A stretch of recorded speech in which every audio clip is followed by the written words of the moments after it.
Break के बाद फिर एक बार स्वागत है आपका मध्य प्रदेश बुलेटिन में। आपके साथ मैं हूं श्वेता तिवारी। इस बुलेटिन में बात होगी अशोकनगर की, जहां एक किसान ने कलेक्टर से 10 लाख मुआवजा और दोषियों पर कार्रवाई की मांग की है। साथ ही बात होगी इंदौर की, जहां सड़क सुरक्षा को लेकर पुलिस का जागरूकता अभियान लगातार जारी है। ऐसी ही तमाम खबरों पर विस्तार से करेंगे चर्चा।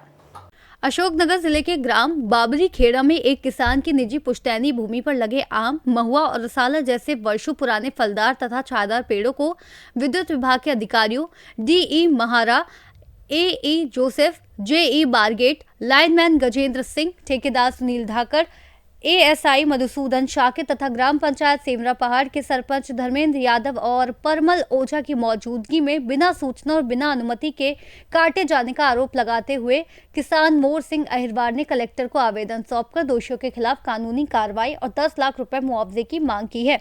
किसान के अनुसार सर्वे नंबर 254 की 0.146 हेक्टेयर भूमि पर स्थित ये पेड़ न केवल उनकी आजीविका का मुख्य साधन थे, बल्कि पारिवारिक इतिहास और पूर्वजों की स्मृति से भी जुड़े थे और मध्य प्रदेश वृक्ष कटाई प्रतिबंधन नियम 2007 के तहत बिना पंचायत समिति की अनुशंसा और तहसीलदार की अनुमति के पेड़ काटे जाना स्पष्ट रूप से नियमों का उल्लंघन है, जिसने आर्थिक, भावनात्मक और पर्यावरणीय तीनों स्तरों पर गंभीर नुकसान पहुंचाया है। क्या नाम है भाई साहब आपका?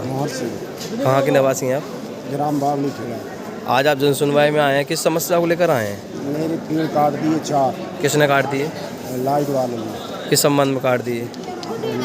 लाइट डीपी रख रहे हैं। डीपी रख रहे थे, तो आपके निजी पेड़ थे वो? निजी जमीन है, 254 खसरा नंबर है। 40 साल पुराने पेड़ थे मेरे पिताजी के लगे हुए, आम, महुआ, मुसल्ला। तो आप ये पेड़ काटने से पहले आपको कोई सूचना नहीं मिली थी कि विद्युत विभाग की तरफ नहीं, से? कोई सूचना नहीं दी। मैं यहीं पे मजदूरी करता हूँ, यहीं रहता हूँ अशोकनगर। मैं गया SIR हो रहा हूँ तो जी, तो फार्म भरने तो वहाँ कटे पड़े थे पेड़। तो विद्युत विभाग द्वारा आपको कोई सूचना नहीं दी गई? नहीं। तो दिन में काटे हैं, रात में काटे हैं? पता नहीं, मुझे कटे मिले हैं। कटे मिले वो आपको? तो इस संबंध में आपने वहाँ के पुलिस प्रशासन से, पुलिस चौकी पर शिकायत वगैरह की? आवेदन दिया है उन्होंने। तो उनका क्या कहना है? उनका ये कहना है कि पटवारी साहब रिपोर्ट दे दें, ये निजी पेड़ हैं तो हम FIR कर देंगे। विद्युत विभाग? हाँ। अभी आपने इस संबंध में कलेक्टर साहब को आवेदन दिया, तो क्या आश्वासन मिला आपको?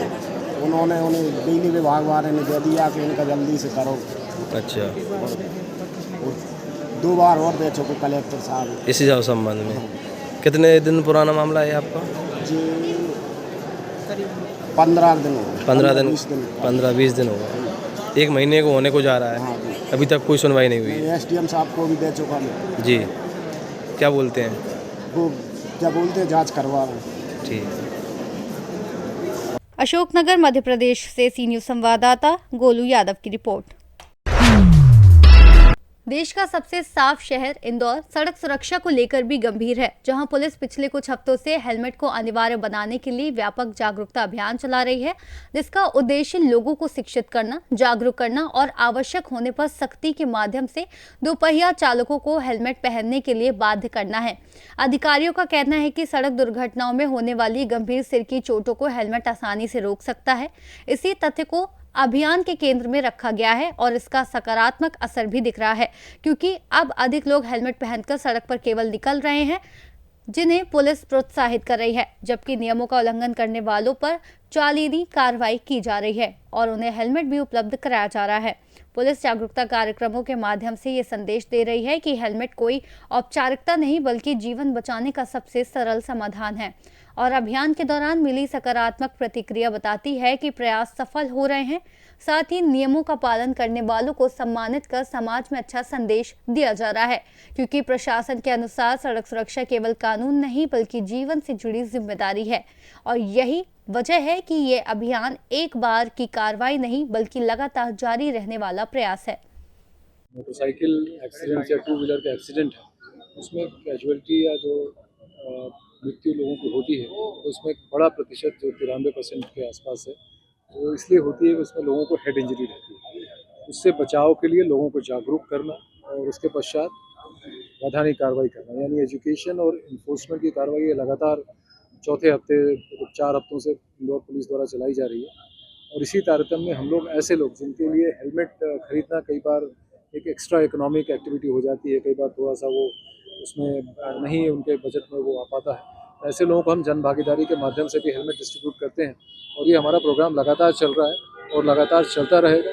लोगों से ये अनुरोध है कि कृपया हेलमेट पहने, अपने आप को सुरक्षित करें, घर परिवार आपका इंतजार कर रहा है।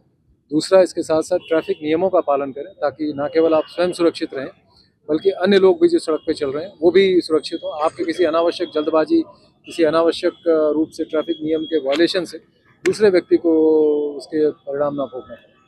सर, टोल को लेकर जिस तरीके से प्रतिबंधात्मक आदेश आपके द्वारा जारी किए गए थे, जोन 2 में भी एक आरोपी को गिरफ्तार किया है। इसमें लगातार पिछले 3 दिनों में 1 दर्जन से ज़्यादा लगभग कार्रवाइयाँ हो चुकी हैं और हमारे सभी माइक्रो बीट जो कि मोहल्लों के स्तर पे हमारे अधिकारी उसको देखते हैं, बीट के अधिकारी, थाना प्रभारी, उनसे वरिष्ठ अधिकारियों को बहुत ही प्रॉपर तरीके से इस विषय में कैसे कार्रवाई करनी है, किन पे कार्रवाई करनी है, इसके बारे में निर्देश दिए गए हैं। वो लोग लगातार लोगों से संपर्क में हैं।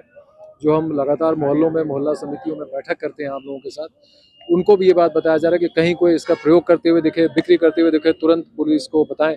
इसकी सूचनाएं भी प्राप्त हो रही हैं और आप लोगों के माध्यम से मैं सभी लोगों से अनुरोध करूंगा कि जहां भी अगर इसका सर्वप्रथम इसका प्रयोग ना करें, इससे काफ़ी खतरा होता है, आपको नुकसान पहुंच सकता है, अन्य लोगों को इससे नुकसान पहुंच सकता है। बिल्कुल ना करें, ये प्रतिबंधित है, आप पे कानूनी कार्रवाई भी हो सकती है। और अगर कोई इसका प्रयोग करते हुए दिखे, कोई बिक्री करते हुए दिखे, तो तुरंत इसकी सूचना पुलिस को दें और ऐसे लोगों पे जो ये इसको बेचेंगे, बिक्री करेंगे या बड़े स्तर पर इसकी सप्लाई वगैरह करेंगे, उन पर कठोरतम वैधानिक कार्रवाई की जाएगी। सर, शहर इंदौर से सी न्यूज़ संवाददाता ML शाह की रिपोर्ट।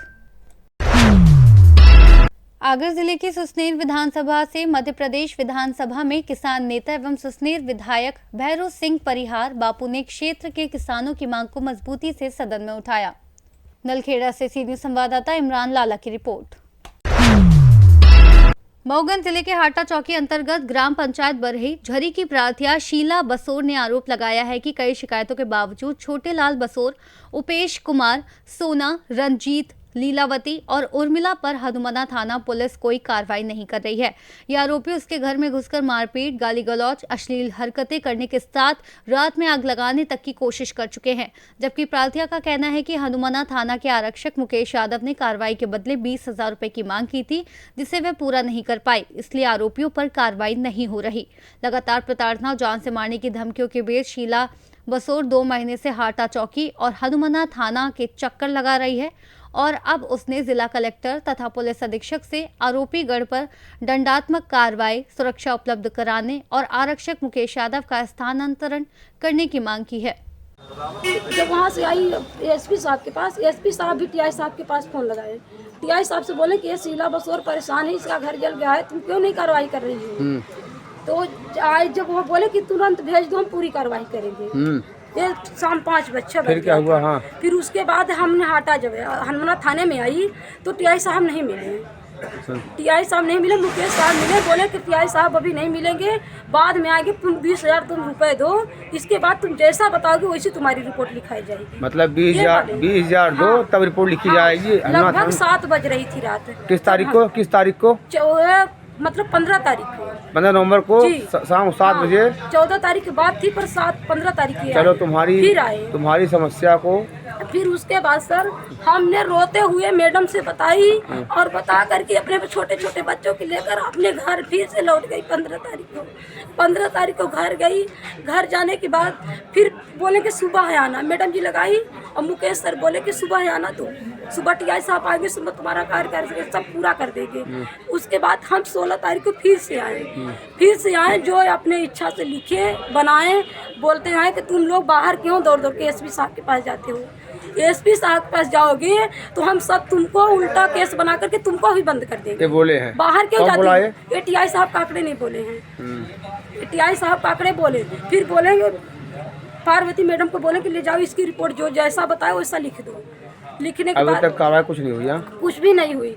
फिर गए और हम 25 तारीख को फिर हाटा गई, फिर यहाँ एसपी साहब के पास 25 तारीख को मंगलवार फिर गई, फिर वो टीआई साहब के पास फ़ोन लगाया इस मंगलवार को 25 तारीख को। हाटा जब गई वो एसपी साहब के पास, एसपी मैडम ने काकड़े साहब के पास फ़ोन लगाई, बोली कि बार बार परेशान हो रही है, इसका क्यों नहीं रिपोर्ट की सुनाई हो रही है, क्यों इसकी जानकारी नहीं हो रही है। बोले कि भेज दो, हम सारा कार्य करेंगे। फिर हम थाने में आई वहाँ से, तो बोले कि जाओ अब सुबह आना। चलो हो गया। फिर सुबह भी आई तो सुबह टीआई साहब ने क्या बोले, कहीं कि तुम बार बार ऊपर क्यों जाती हो, उल्टा मुकदमा बना करके तुमको जरूर भेज देंगे जेल में, तुम यही करती हो, बार बार आती हो। तुम्हारी आवाज़ को जिला कलेक्टर मऊ से जी समाचार के माध्यम से जी मांग करेंगे, तुम्हारे साथ न्याय हो, अन्याय न हो। और हमारी बात सुन लीजिए, जब हम 26 तारीख को दिन भर थाने में थी, 26 तारीख को टीआई साहब बुलाए और 26 तारीख को थाने में आई, सारी बातें बताई। और यादव जी जो थे मुकेश, ये भी बैठे हुए थे और बैठ कर के पैसा की फिर से मांग जांच करने लगे 26 तारीख को। और जब हम घर गई तो जो हमारी पड़ोसी थी वो रंजीत, उसका लड़का विकास और वो है बल्लू, ये गए तो रात 11 बजे तक हमको परेशान की। बोले कि तुम अपनी मुकदमा वापस ले लो, आगे वापस नहीं लोगी तो अभी घर तुम्हारा जलाए हैं और तुमको जला करके पेट्रोल छिड़क के उल्टे मुकदमा तुमको लटकाएंगे, नहीं अपनी रिपोर्ट वापस ले लो। यही समस्या है सर। चलो ठीक है, तुम्हारी हम बहुत बार मजबूर समस्या हो को गए हम करते हैं आगे। जाते हैं हाटा और हनुमाना जाते हैं तो टीआई साहब उल्टा दागते हैं और पैसा मांगते हैं। हम सर कहाँ से पैसा पाएंगे गरीब घर के। हर एक चीज हमारा घर में जल गया है, हम दूसरे के घर से मांग के गुजारा कर रहे हैं। हमारी सहायता करें, हम किसके पास जाए तो हमारी सहायता। चलो ठीक है। दिन के धमकी दी ना, शाम के हमारे घर में आगे लगा दी, सोत रहा लड़का लेके सोते समय आगे लगा। किस तारीख को आगे तुम्हारे घर में आग लगी? 14 तारीख की 14 नवंबर को आग लगी थी। इसी महीने। फिर तू कहाँ गई? 14 तारीख को जब आग लगी और गाली देने लगे बाहर से आग लगा करके। जब हम बाहर निकली देखी तो वो लोग हमको मारने के लिए दौड़े। हमारे पति मारने में कौन था? मारने में थे रंजीत, सोनापति, लीलावती, छोटे लाल, उपेश कुमार, ये 5-6 लोग और मिला। अब फिर तुम कितने लोग थे? फिर हम दरवाजा बंद कर लिए, दोनों बगल से घर चल रहा था, फिर दरवाजा बंद कर लिए। फिर बाहर से गांव में फ़ोन लगाई, पड़ोसी के लगाई, ससुर के पास लगाई। जब उन लोग आए जब फ़ोन लगावा, लेकिन 100 नंबर पे लगाने के बाद उन लोग तब भाग के रंजीत के घर सब लोग चले गए। हम सुबह 100 नंबर गए, 100 नंबर गए जो पानी बिताए वाली होती वो गए, सब आगे होके बिताए। 100 नंबर साफ गए बिताए के बाद जब सवेरे हम थाने पर आन सुबह से, जब थाने पर आन तो मुकेश। किस थाने में आई? हनुमाना थाने। हाँ बताओ। मुकेश यादव से बताई, रोने लगी, रो के बताई और सारी बातें बताई। हमारे बच्चों चलेंगे कपड़े पहन करके आए थे सर, एक पैसे की झूठ नहीं बोल रही हूँ। और आए जब यहाँ तो मुकेश साहब बोले कि तुम पहले 20,000 रुपए दो हमको। तुमसे पैसा मांगे? 20,000 रुपए मांगे थे। टीआई साहब अभी नहीं है, टीआई साहब का हम बात कर लिए हैं, 20,000 रुपए दो। 20,000 मुकेश यादव बोले कि 20,000 रुपए दो जी, 20,000 तब कार्रवाई होगी, तब तुम्हारी रिपोर्ट जैसा होगी वैसा लिखाई जाएगी। फिर हमारे पास सर इतना पैसा नहीं था, हम गरीब घर के, हमारे पास पैसा नहीं था। दिन भर हम थाने में बैठी रह गई, फिर कोई हमारी सुनाई नहीं हुई। उसके बाद फिर तुम कहाँ गई? उसके बाद हम चली गई एसपी साहब मऊगंज एसपी है ना? मऊगंज गई। हाँ। मऊगंज में दिन भर बैठी गई। हाँ। वहाँ के लोग बोले अभी मीटिंग चल रही है, यहाँ पर नहीं अभी काम होगा। फिर वहाँ से शांत हो गई। फिर कहाँ गई? कल्याणी के पास गई, महिला थाना। महिला थाना मऊगंज रीवा में कल्याणी मैडम के पास गई। कल्याणी मैडम ने टीआई साहब को, काकड़े साहब को फोन लगाई। जब वहाँ बताई सारी दस्तान तो टीआई साहब को फोन लगाई, बोली कि तुम लोग चले जाओ, वहाँ सारी सुनाई होगी। टीआई साहब बोले कि यहाँ भेज दीजिए, तुम्हारा सारा काम हो जाएगा। फिर उसके बाद हमने आई 5 बजे यहाँ मऊगंज। रीवा से सीनियर संवाददाता अर्जुन तिवारी की रिपोर्ट। फिलहाल इस बुलेटिन में इतना ही। देश और दुनिया की तमाम बड़ी खबरों के लिए आप जुड़े रहिए सी न्यूज़ भारत के साथ।